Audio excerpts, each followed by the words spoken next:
In the last video, we discussed project organization and just the MVC overall architecture of our app. In this video, we're going to move on to the beginnings of making our first network call, right? Because where we're at in the app is we're passing the username over to the follower list screen.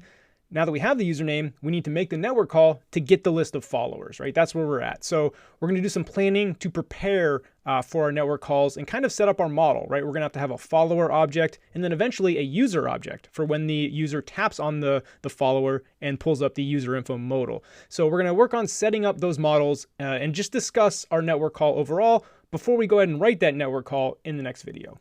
So here we are looking at the GitHub documentation. If I scroll down again to the right, this users, kind of what we talked about last time. And then if I scroll down over again on the right, make it above my head here, you'll see followers. So we're going to click on that and list followers of a user, right? So you can see we're doing GitHub users. We're going to pass in the username and then do /followers to get their list of followers. And if I scroll down to the response, you can see here, if you're astute, you may notice that this is different than the user information we got. Because remember, the username had things like followers, public repos, company name, email. This doesn't have that. It has a bunch of URLs to get like other stuff. But right now we're going to create our follower object. So if you look at the collection view we're going to build, like what does the follower object need? Well, you can see we just need the avatar and the login. So if I look at the JSON, I have the login here and I have the avatar URL. Cool. So our follower model is actually going to be relatively small because we're just taking from the list of followers. So actually let's talk about, you see here this page 2, page 5. Let's actually talk about pagination real quick. Because if you saw in the app, when you scroll down to the bottom, well, first of all, we're pulling in 100 users. And when you scroll to the bottom, we're pulling in the next 100 users. So let's talk about pagination and how I found pagination. Like we're not going to build it now. We're just going to talk about like where I got it. So it actually took a little bit of digging, and this may be the case for whatever API you're using. I had to click on guides up here on the right. And if you scroll down a little bit here, you'll see one of the categories is traversing with pagination. Sounds like what we wanted. So when I clicked on that, this gives me the information here, the basics of pagination right here. So you can see the default, I'm going to get 30 followers back by default. Now, that's what I started with, full disclosure, when I was building this. But it felt like I was making so many network calls because in my collection view, like scrolling through 30, like doesn't take very long, right? So I decided to land on the number 100 and I don't know, that's just what I landed on. You could have done 75, you could have done 60 to minimize like the data going back and forth on each network call. Maybe that would speed up the network call a little bit depending on how many you're getting back, but I decided to use 100. And again, back to the second part of the interview, I think having that conversation saying like, yes, I decided to use 100, but you know, if we discover the network calls are taking too long, maybe we can drop that down to 50, 60. You know, we can kind of turn that knob to dial it in if need be. So cool, here's where I know I can specify up to 100. It says a maximum is 100. And it says, let me see how to do that here. Changing number of items received. Passing the per page parameter, you can specify how many items you want on each page to return, up to 100 items. So here you can see per page in my URL is going to equal 50. Well, that's our example. We're going to put 100 in there. And then if we scroll up a bit, I kind of scrolled past it, but now you can like determine the pages, right? So you can pass in the page as a parameter. Like the page is always going to start at 1. So for example, if I wanted the second, let me back up. So when we do our network call, we're going to get page 1 and 100 users. But now when we do the pagination, when you scroll down to the bottom, as you see on the screen, when we get to the bottom of that, now we want to get page 2 of 100 users. And then when you scroll down, now we're getting page 3 of 100 users. So we're going to do that in code in a later video, but I wanted to show you like where I discovered how to do the pagination in the GitHub Documents API. So again, the page gives me a page of how many users. We can specify that. We're going to specify 100 users. So again, back to like why I'm going through this. This is like the planning of the network call. You want to look up all this stuff before you start coding, just to make sure you know what you're trying to do is possible and it's feasible. So let's go back to the reference where we were. Again, back down to users and the followers. You click on that. So again, if we scroll down, we can see here this followers URL. This is kind of what we're going to use here. So they do give you the URL here, but it doesn't have the base URL of the api.github. You can get the actual URL by doing this followers URL right here. What we're going to do is we're going to do the curl for my actual username here. So again, type in curl in your terminal, paste that in, delete the octocat name. You can type in your name if you like, SALLEN 0400. And because again, I always like to see like the actual network thing that I'm going to get back. So as you see here, here's a list of, I have 200 something followers, but we only got like the first 30 because we didn't specify a page number. But you can see, here's my list of followers. You can see we're going to get the login, we're going to get the avatar URL, and then all this stuff doesn't really matter. Like, we're not going to use that. So now that we've kind of seen this URL in action, we have an idea of the data we're going to get back. Let's construct our first model. Let's construct our follower object. So back in Xcode, on GH followers, do new group, because now we're going to create our model folder. And in that model folder, so now right click on the model folder, do new file, and I just do a Swift file.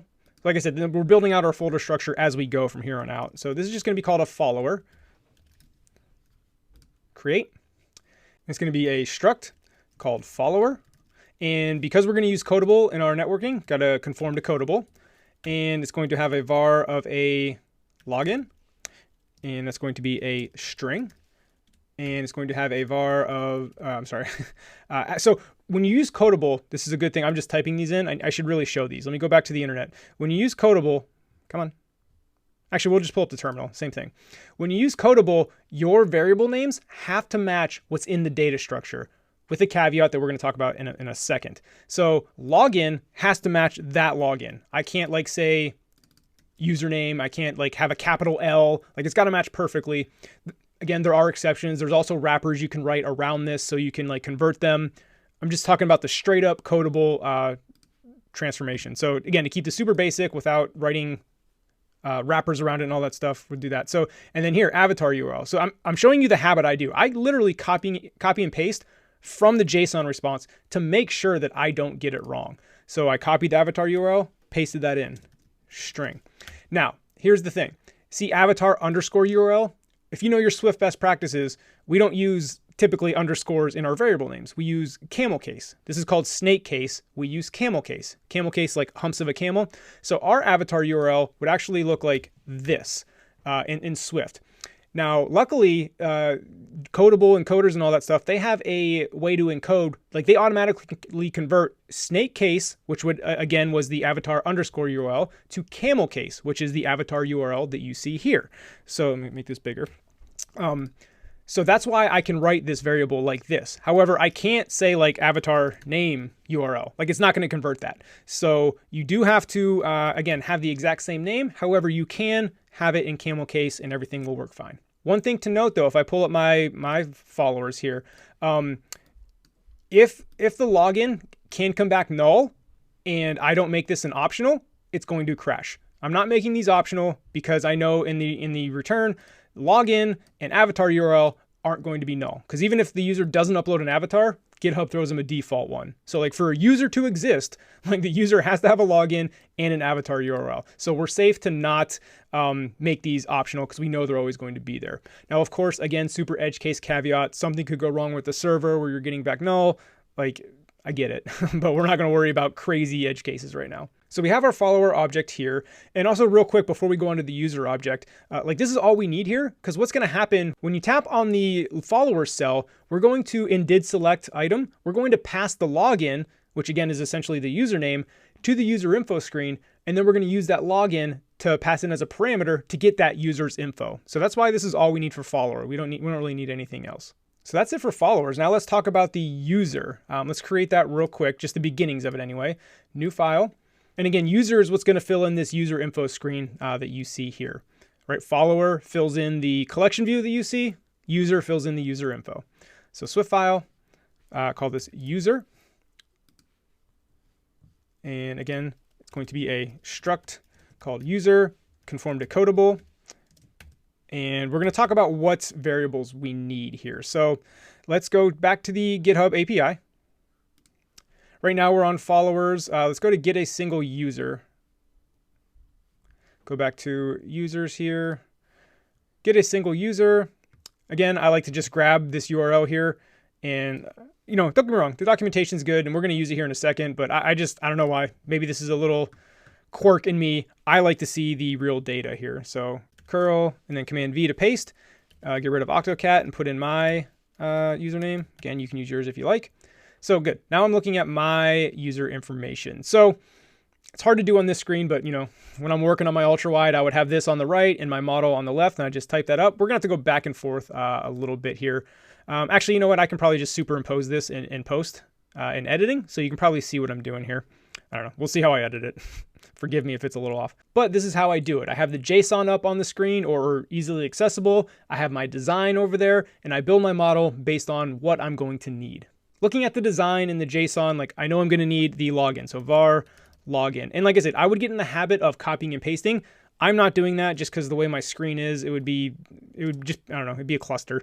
So I'm going to go ahead and type it, and I know these are going to be correct, but when I did it, I was safe and I copied and pasted. So this is going to be a string. And then like we just did before, we're going to need the avatar URL. Nope, not capital. There you go. String. And then now we're going to need the name. And again, you can see I'm kind of just I'm looking at like the user info header view right now and kind of putting it in order that it's going to appear. So again, name is going to be the string. Now, here's the interesting thing is I know, like I talked about earlier, login and avatar URL, they're going to be there. Name, this is the person's real name. That's optional. You don't have to put that. So I'm going to make that an optional because when it does come back null, we'll be able to handle that. Same thing with location, var location. That is a string, and that is optional because they might not put their location. Same thing with a bio, var bio, string. Bio is optional as well. And then we have public repos and public gist. So var public repos. And again, I can use camel case here. And that's going to be an int. And var public gist. That is an int. So the way I'm getting the type here, now I got to go back to the documentation.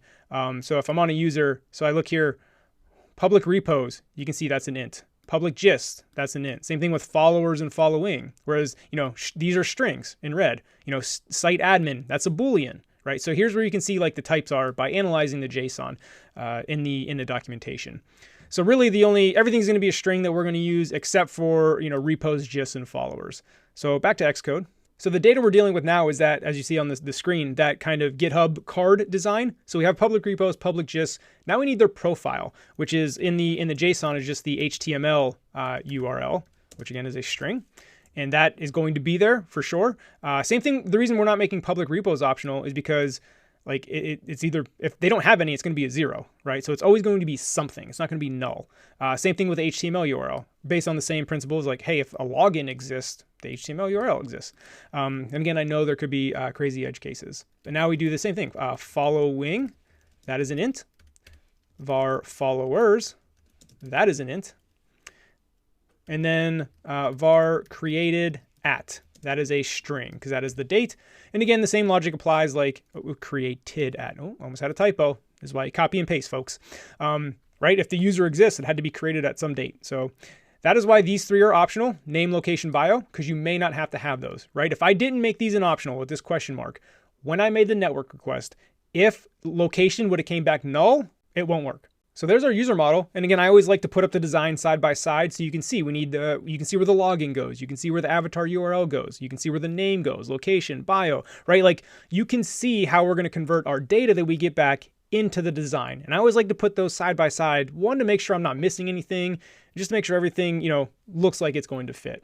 So that is the preparation for the network call. Again, we created our user model, our follower model. We put it up side by side with the JSON and the design to make sure everything was good. We copy and pasted. So we're all set up to actually start creating our network call. And actually the reason, like you can make your network call without creating your model first, but you know, you would just get back this JSON. You have to turn that JSON that you get back, because right, this is what we get back, this JSON you see here. That's what we get back from making the network call. What the app does is the app takes that JSON and converts it into objects that you can use in the app. Those objects being a user. That way you can do user.login, user.bio, right? Same thing with follower. It takes the JSON we get back from the follower response and converts it into our follower object. So I guess the point I'm making is we did the models first because once we make the network call, I want to have our objects done. So now that we have the objects, now we start populating the UI with those objects. So that wraps up the video. On to the next one.